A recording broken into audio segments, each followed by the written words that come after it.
తెలియదంట. మన సామర్థ్యం ఏంటో మనకే తెలుసు. కానీ ఇతరులు మనల్ని తట్టి లేపాల్సి వస్తుంది. ఆ సామర్థ్యాన్ని మీ శక్తి సామర్థ్యాలపై ఈ ప్రపంచంలో ఏ ఒక్కరికి విశ్వాసం లేకపోయినా పర్లేదు కానీ మీ మీద మీకు విశ్వాసం ఉండి తీరాలి. నమ్మకం ఉండి తీరాలి. నమ్మకం లేకపోతే మనం రోజు మాట్లాడుకుంటాం కదా! నమ్మకమే మన జీవితం. నమ్మకమే మన దేవుడు. నమ్మకమే మన పని. నమ్మకంతో ఏ పని చేసినా సరే అది ముందుకు వెళ్తుంది. మన సామర్థ్యం తెలుసుకోవాలన్నా ఫస్ట్ మన మీద మనకి నమ్మకం అనేది ఉండాలి.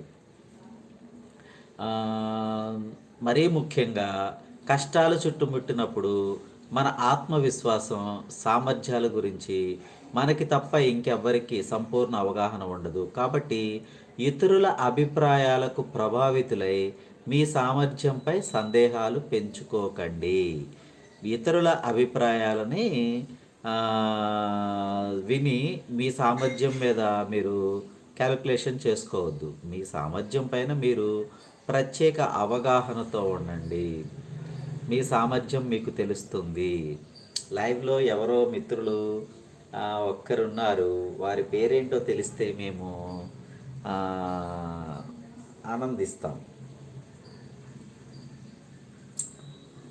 కాబట్టి మన సామర్థ్యం ఏంటో మనమే తెలుసుకోవాలి. మనకే తెలుసది. కాబట్టి సామర్థ్యాన్ని మనం బయట పెట్టుకోవాలి అంటే మన మీద మనకి ఆత్మవిశ్వాసంతో ముందుకు నడిస్తే అప్పుడు ఆటోమేటిక్గా మన సామర్థ్యం ఏంటో మనకు తెలుస్తుంది. ఇతరులకు తెలియదు మన సామర్థ్యం ఏంటనేది. మన ఒంట్లో ఎంత ఓపిక ఉందనేది అవతల వాడికి తెలియదు కదా. మనం చేసే పనిని బట్టి, మనం ప్రవర్తించే తీరుని బట్టి అవతల వాళ్ళు చెప్తారు. కానీ మనం ఏమీ చేయకోకుండానే మన సామర్థ్యం, ఈ పూట నేను వెళ్ళగలను, ఈ పూట నేను వెళ్ళలేను, ఇవన్నీ మనకే కదా తెలుసు. అవునా కదా? లైవ్లో మిత్రులు 6 నంబర్స్ ఉన్నారు. ఒక లైక్ చేయండి please. Welcome our CWSN Leelabhanu channel. Please welcome welcome welcome welcome. కాబట్టి మన సామర్థ్యంపై మనకి నమ్మకం ఉంచుకుని ఇతరుల అభిప్రాయాలకు ప్రభావితులు అయ్యి మన సామర్థ్యంపై సందేహాలు మాత్రం పెంచుకోకూడదు. Please welcome our CWSN Leelabhanu channel. Welcome welcome welcome my dear friends.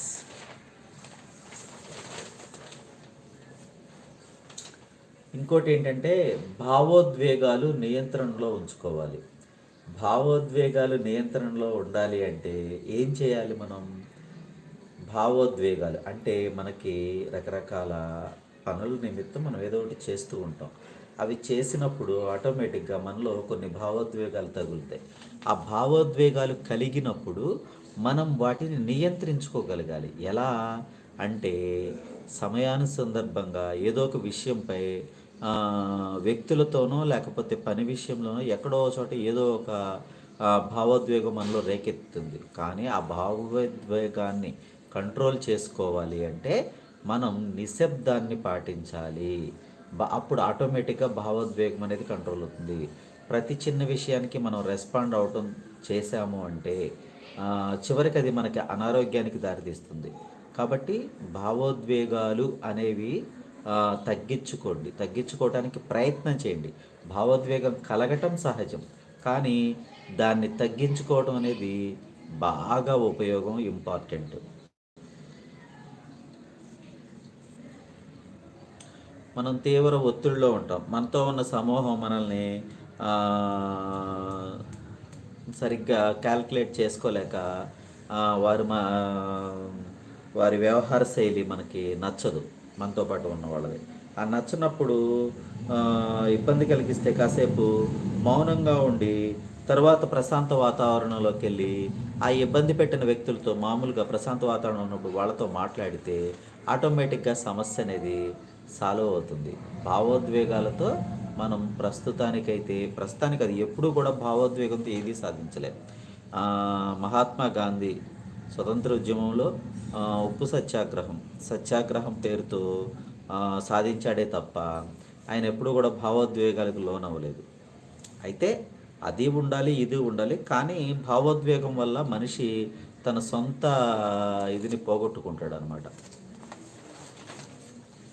Hi అండి everybody. Good morning to all my dear friends. Welcome.